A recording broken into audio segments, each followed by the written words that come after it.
This channel does not promote any violent, harmful, or illegal activities. All content provided by this channel is meant for an educational purpose only.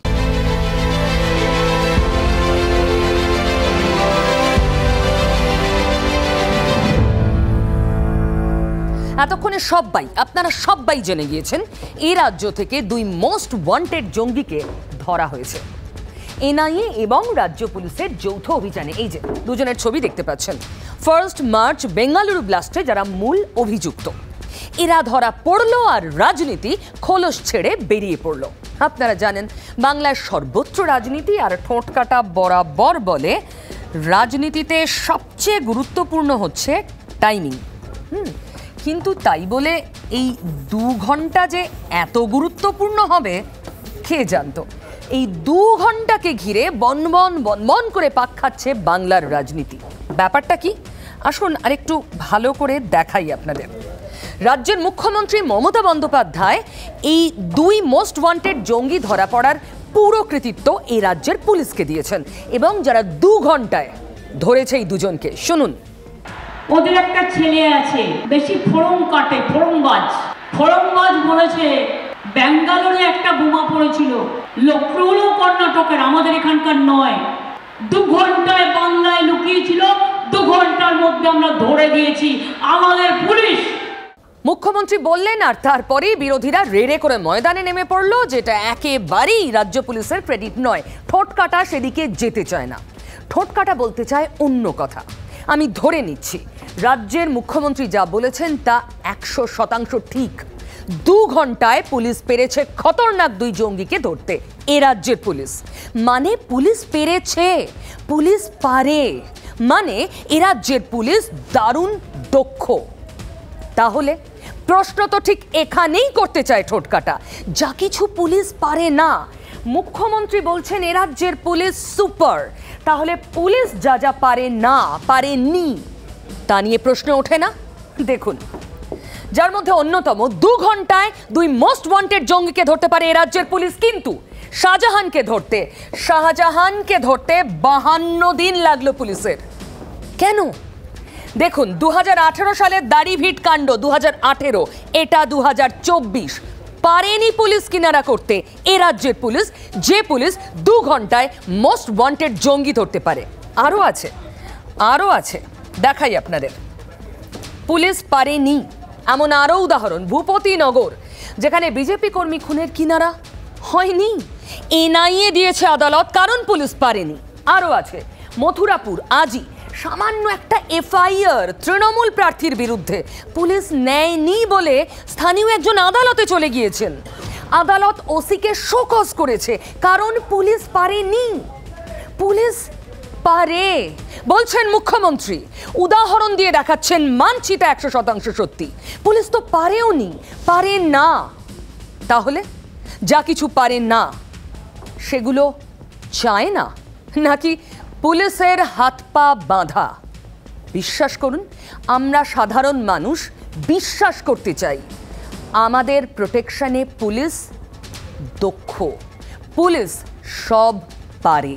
আজকে আসার আগে শুনলাম ওদের একটা ছেলে আছে, আমরা বলি বেশি ফোড়ং কাটে, ফোড়ংবাজ বলেছে ব্যাঙ্গালোরে একটা বোমা পড়েছিল, লক্ষ্ণৌ কর্ণাটকের, আমাদের এখানকার নয়। 2 ঘন্টায় বাংলায় লুকিয়েছিল, 2 ঘন্টার মধ্যে আমরা ধরে দিয়েছি। কারণ নাম নেননি, বললেন ফোড়নবাজ, আর সেই কথা বলতে গিয়েই বললেন 2 ঘন্টাতেই পাকড়াও 2 জঙ্গি। পশ্চিমবঙ্গ আন্তর্জাতিক অপরাধী জঙ্গি, তাদের একটা মুক্তাঞ্চল, এটা বারে বারে প্রমাণ হচ্ছে। এটা স্বাভাবিক যে গোটা ভারতবর্ষে যত এই ধরনের বিচ্ছিন্নতাবাদী ঘটনা ঘটে তার সেফ জোন এইটা। ফোড়ংবাজ বলেছে ব্যাঙ্গালোরে একটা বোমা পড়েছিল, লক্ষ্ণৌ কর্ণাটকের, আমাদের এখানকার নয়। 2 ঘন্টায় বাংলায় লুকিয়েছিল, 2 ঘন্টার মধ্যে আমরা ধরে দিয়েছি। এইখানে মানে রাষ্ট্র বিরোধী একটি রাজ্য সরকার থাকার জন্য তাদের পুলিশকে কার্যত পার্টির ক্যাডারে পরিণত করে পুলিশের যে নিজস্ব ফাংশনিং আছে সেটা করতে না দেওয়ার কারণে পশ্চিমবঙ্গের আজকে এই অবস্থা হয়েছে। সেখানে বলছে বাংলা সেফ নয়, তোর দিল্লি সেফ, তোর উত্তরপ্রদেশ সেফ, তোর রাজস্থান সেফ, তোর গুজরাট সেফ, তোর বিহার সেফ। বাংলার মানুষ শান্তিতে থাকে, বিজেপি সহ্য হয় না, অত্যাচারী দল। কাঁথিতে এনআইএর জালে বেঙ্গালুরু বিস্ফোরণের 2 মাস্টারমাইন্ড। খবর ছড়াতেই এক্স মাধ্যমে পোস্ট অমিত মালভিয়ার, লিখলেন বাংলা জঙ্গিদের স্বর্গরাজ্য। এবং অমিত মালভিয়া টুইট করেছেন মুখ্যমন্ত্রীর এই মমতা বন্দ্যোপাধ্যায়ের আমলে জঙ্গিদের একটা নিরাপদ। আউট অফ সেকেন্ড পার্ট ছাড়ুন, আপনি যে ঘটনাটা বলছেন বলুন। আমি এটা জেনেছি, কাঁথি আমার হোম টাউন জানেন, তো আমি এটা জেনেছি অনেক আগেই। পাল্টা এক্স মাধ্যমেই জবাব দিল রাজ্য পুলিশ। জবাবে লেখা হলো, রাজ্য পুলিশের কৃতিত্ব মেনেছে কেন্দ্রীয় এজেন্সিও। আর কি শুরু হয়ে গেল তখন থেকেই। কাঁথিতে গেল কেন? কাঁথি এলাকায় কেন? কাঁথি কোন পরিবারের এলাকা? কোন পরিবারের? কোন পরিবার? কোন পরিবার? কোন পরিবার? তাদের কাছ থেকে কোনো আশ্রয়ের গ্যারান্টি পেয়েই কি সেই জায়গায় ঢুকেছিল? কাঁথিতে কোথায়? কাঁথিতে তো তৃণমূলের সাংসদ ছিল, এখন না হয় সাংসদ নেই, বিদায়ী সাংসদ আছে। তৃণমূলের সাংসদ ছিল। সরকার কার? পশ্চিমবঙ্গে মমতা বন্দ্যোপাধ্যায়ের সরকার। তো স্বাভাবিকভাবে এগুলো মিথ্যে কথা বলে বাচালতা করে লাভ নেই। এনআইএ তার স্টেটমেন্টে প্রশংসা জানিয়েছে পশ্চিমবঙ্গ পুলিশকে যে আমরা এদের খুঁজছিলাম। তারপরে যখন পশ্চিমবঙ্গ পুলিশকে বলার পরে তার 2 ঘন্টার মধ্যে ধরাও পড়েছে। কেসে যদি সাহায্য না করে, উপর থেকে অমিত শাহ যে বলে না উল্টা লটকাকে সিধা করেনগে, এমন সিধা করবে এসপিকে, ও বাপ বাপ করে সাহায্য করবে। ওই তৃণমূলের কথা সাহায্য করেছে না, চাকরি বাঁচানোর জন্য সাহায্য করেছে। যে পুলিশ, যে এই রাজ্যের পুলিশ মাত্র 2 ঘন্টায় মোস্ট ওয়ান্টেড জঙ্গি ধরতে পারে, আর সেই পুলিশকে শোকজ করে দিল আদালত। মথুরাপুর থানার ওসিকে পঞ্চায়েতের টাকা 9-6-এর অভিযোগ পেয়েও এফআইআর নেননি। অভিযুক্ত বাপি হালদার তৃণমূলের প্রার্থী। মথুরাপুরে শাসক দলের প্রার্থী বলে কি পুলিশ পিছিয়ে গেল? এফআইআর নিল না। বিচারপতি জয় সেনগুপ্তর এজলাসে একটা যুক্তি খাড়া করার চেষ্টা করেন রাজ্যের আইনজীবী। অনুসন্ধান চলছে, বিডিও বিষয়টি দেখছেন। ব্যাস, আইনজীবীকে আরো অস্বস্তির মধ্যে পড়তে হলো আদালতে। ভূপতিনগরের ঘটনা টেনে এনে কি বললেন বিচারপতি শুনুন। আপনারা ভূপতিনগরের ক্ষেত্রে ধৃতের স্ত্রীর অভিযোগের ভিত্তিতে অনুসন্ধান না করেই এফআইআর করে দিলেন, আর এখানে অভিযোগে যা রয়েছে তাতে 1 মাস পরেও এফআইআর করার মতো জায়গায় পৌঁছতে পারলেন না। এরপরই বিচারপতি প্রশ্ন তোলেন, অনুসন্ধানের কথা বলে তথ্য নথি নষ্ট করার সুযোগ করে দেওয়ার চেষ্টা হচ্ছে না তো? বিচারপতির পর্যবেক্ষণে মথুরাপুরের প্রার্থীকে ঘিরে শাসক শিবিরে কি আর এক অস্বস্তি বাড়ল, নাকি তৃণমূল বলবে তাদের প্রার্থী সোনার টুকরো ছেলে? কৃষ্ণচন্দ্রপুর গ্রাম পঞ্চায়েতের প্রাক্তন প্রধান শিলি হালদারের বিরুদ্ধে অভিযোগ, একই জায়গায় বারবার কাজের বরাত দেখিয়ে টাকা আত্মসাৎ করেছেন। শিলির স্বামী বাপি হালদারই মথুরাপুরে তৃণমূলের প্রার্থী। বিজেপির অভিযোগ, শিলিকে সামনে রেখেই টাকা 9-6 করেছেন বাপি। জেলা শাসক এসডিও বিডিওকে জানিয়েও লাভ হয়নি। 7 মার্চ ওই পঞ্চায়েতের বর্তমান বিজেপি প্রধান অনুপ মিস্ত্রি মথুরাপুর থানায় অভিযোগ করেন, কিন্তু পুলিশ নাকি এফআইআর নিতে চায়নি। উল্টে প্রধানকেই হুমকি দেওয়া হয়। অগত্যা আদালতে। এই পঞ্চায়েতে আরও ভুরি ভুরি আছে, যদি তদন্ত হয় পুরো পঞ্চায়েতটার যদি এই জিনিসটা তদন্ত হয়, এ তো সামান্য মাত্র, আরও অনেক কিছু বেরিয়ে পড়বে। এদেরকে থ্রেট করা হচ্ছিল, এদেরকে মিথ্যে মামলা ফাঁসানোর চেষ্টা করা হচ্ছিল। কোর্ট সেটাও বলেছে এটা যেন না করা হয়, এদেরকে সেফটি অ্যান্ড সিকিউরিটি দেওয়া হয়। আইনের যে স্টেপ বা কোনো পদক্ষেপ এসব নিয়ে আমাদের কোনো বক্তব্য নেই, সেটা পুলিশ প্রশাসন তাদের আইনজীবীরা যথাযথভাবে দেখবেন। আদালতেরও প্রশ্ন, মথুরাপুরের তৃণমূল প্রার্থীর বিরুদ্ধে পঞ্চায়েতের টাকা 9-6-এর অভিযোগ কেন নেওয়া হয়নি? সেই কেনর উত্তর জানতেই ওসিকে শোকজ করেছেন বিচারপতি জয় সেনগুপ্ত। 15 দিনের মধ্যে উত্তর দিতে হবে। মথুরাপুর থানার বিরুদ্ধে ওসির বিরুদ্ধে শোকজ ইস্যু করা হয়েছে। শোকজ ইস্যু করবে, তাকে রিপ্লাই করতে বলেছে। 6 তারিখ মামলা আছে, 6 মে, তার মধ্যে তাকে রিপ্লাই করতে হবে কেন তিনি এফআইআরটা করেননি। কি জবাব দেবেন? কেন এফআইআর না নিয়ে উল্টে ভয় দেখিয়েছেন? শাসক শিবিরকে তুষ্ট করতেই, নাকি বাপির মাথাতেও প্রভাবশালী হাত, নাকি শাসক দল দায়টা শেষে পুলিশের ঘাড়েই চাপাবে? সব পুলিশ খারাপ নয়, 3-4 জন, যে 3-4টের নাম আমার কাছে আছে, আমি কেন সবাই জানি। মথুরাপুর থানার ওসির কি খারাপ পুলিশের মধ্যেই পড়ে? সময় বলবে। তবে বিচারপতির পর্যবেক্ষণ শাসকের কানে রাজনৈতিক ভাষণ বলেই ঠেকছে। ভোট প্রক্রিয়ার মধ্যে যদি এমন কোনো বিচারক, এমন কোনো বিচারপতি এমন কোনো মন্তব্য করেন যেটায় রাজনৈতিক ভাষণ, রাজনৈতিক উদ্দেশ্য সামনে বেরিয়ে আসে, তাহলে বলে নিতে হবে, আরে অভিজিৎ গঙ্গোপাধ্যায় লড়ছেন ভোটে, তাহলে পরের ভোটে আমিও লড়বো, এখন থেকে পারফর্ম করি।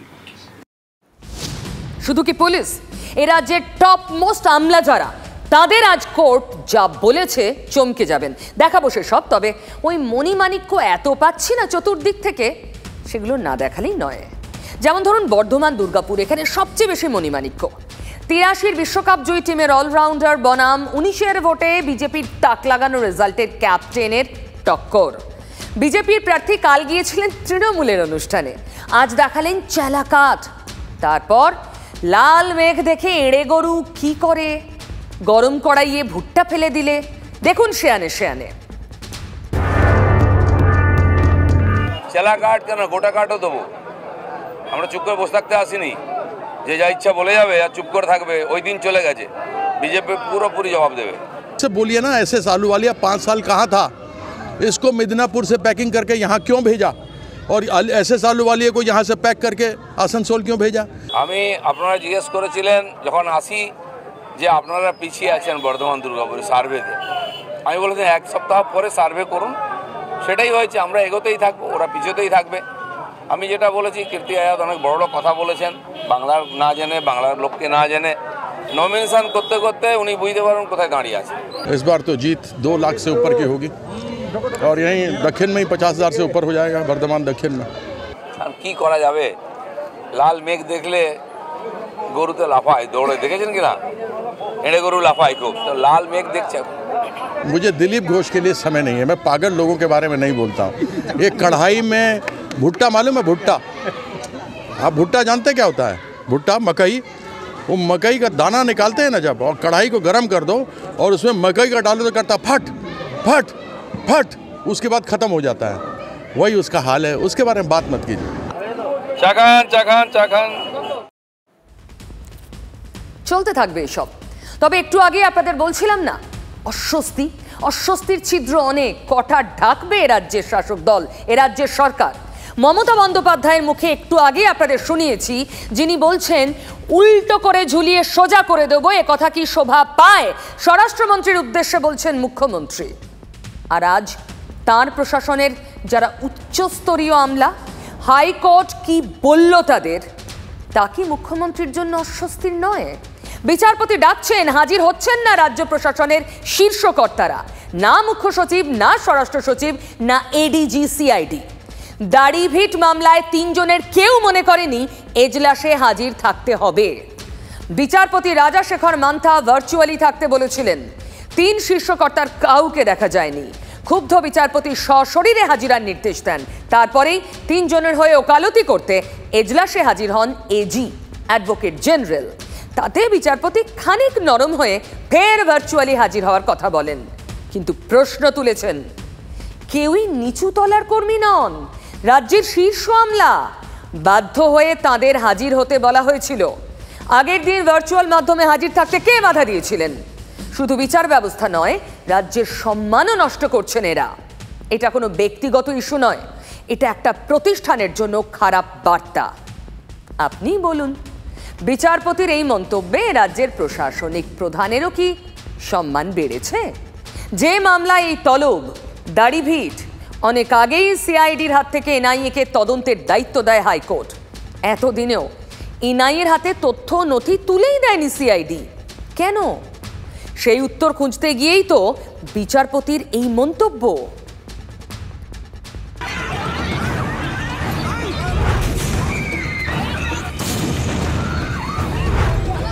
দু 2018 উত্তর দিনাজপুরের দাড়িভিট স্কুলে জনতা পুলিশ খণ্ডযুদ্ধের মাঝে পড়ে প্রাণ হারায় 2 ছাত্র রাজেশ সরকার, তাপস বর্মন।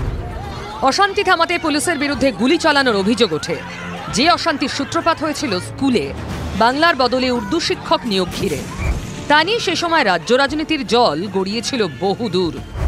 ঘটনার 5 দিনের মাথায় সিআইডি তদন্তভার নিলেও কোন আগ্নেয়াস্ত্র থেকে গুলি ছোড়া হয়েছিল তার কিনারা করতে পারেনি সিআইডি। 10 মাস আগেই এনআইএর হাতে মামলা তুলে দেয় হাইকোর্ট। রাজ্য ডিভিশন বেঞ্চে গেলেও লাভ হয়নি। 3রা এপ্রিল ডিভিশন বেঞ্চও জানিয়ে দেয় এনআইএই দাড়িভিটের তদন্ত করবে। শুধুমাত্র এনআইএ তদন্ত মহামান্য আদালত বহাল রেখেছেন তা নয়, ক্ষতিপূরণের জন্য একটি নির্দিষ্ট রায় তিনি দিয়েছেন। দাড়িভিটের ঘটনা তো আজকের ঘটনা নয়। এনআইএ কি একবার তদন্ত করে কি বার করবে জানা নাই। নিশ্চয় ভয়ঙ্কর ঘটনা ঘটেছিল, সেখানটাই মৃত্যু হয়েছিল। স্কুলে শিক্ষক চেয়ে আন্দোলন, সেই আন্দোলনে গুলিতে 2 জনের মৃত্যু, মৃতদেহ মাটির নিচে। একটা সরকারের কাছ থেকে কোনো মানবিক মুখ পাওয়া গেল। ডিভিশন বেঞ্চের এই নির্দেশের পরে বিচারপতি মান্থার বেঞ্চে রাজ্য প্রশাসনের 3 শীর্ষ আধিকারিকের তলব পড়ে। নির্দেশের 10 মাস পরেও কেন এনআইএর হাতে দাড়িভিটের তদন্ত নথি তুলে দেওয়া হলো না? কোনো অস্বস্তি আড়াল করতেই কি নথি হস্তান্তরে পিছপা প্রশাসন? রাজ্য সরকার কোনো একটি ব্লক ভোটের কারণে দাড়িভিটের প্রকৃত অপরাধীদের গ্রেপ্তার করছে না, প্রকৃত ঘটনাকে সামনে আনছে। এনআইএ কি তদন্ত করে কি বার করবে আমার জানা নাই। এগুলো পুলিশ মনে করলে করতে পারে, পশ্চিমবঙ্গের পুলিশ মনে করে না, তাই এগুলো সমাধান হয় না। প্রতিনিয়ত কালোহরণ করে চলেছে, কোর্টের অর্ডারকে কমপ্লাই করেনি। স্বাভাবিকভাবে আদালতের নির্দেশ দিয়েছে, নির্দেশে দাড়িভিটের মানুষও খুশি, আমরাও খুশি। সম্পূর্ণ বিচারাধীন বিষয়, আদালতের বিষয়। এটা নিশ্চয়ই যাদের বলা হয়েছে তাঁরা বা তাদের আইনজীবীরা ব্যাপারে পরবর্তী পদক্ষেপ বলতে পারবেন।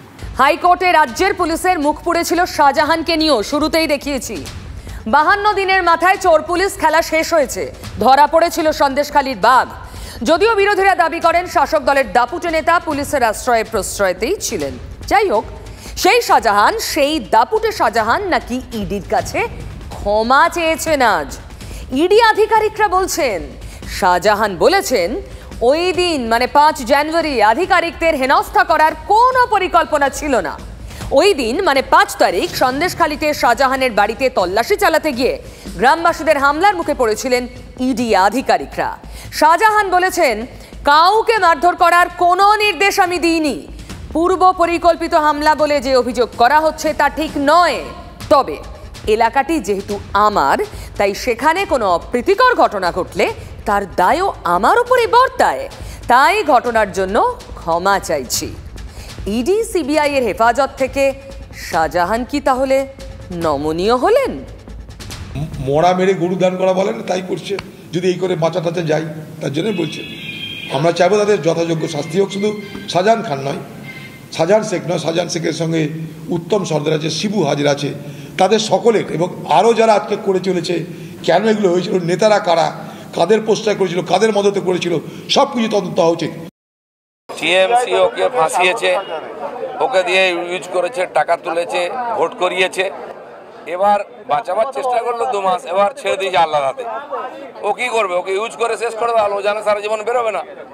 সেই ম্যানুফ্যাকচারিং ইউনিট অর্থাৎ তৈরি যারা করছে, তৈরি করার কারখানাটাকে ভাঙতে হবে, অর্থাৎ তৃণমূলকে উচ্ছেদ করতে হবে। দ্বিতীয় দফা ভোটের আগে রাজ্যে আসছে আরো 22 কোম্পানি বাহিনী। কমিশন সূত্রে এটাই খবর। বাহিনী আসবে উত্তর পূর্ব ভারত থেকে। ইতিমধ্যেই প্রথম দফার আগে রাজ্যে মোতায়েন রয়েছে 277 কোম্পানি বাহিনী।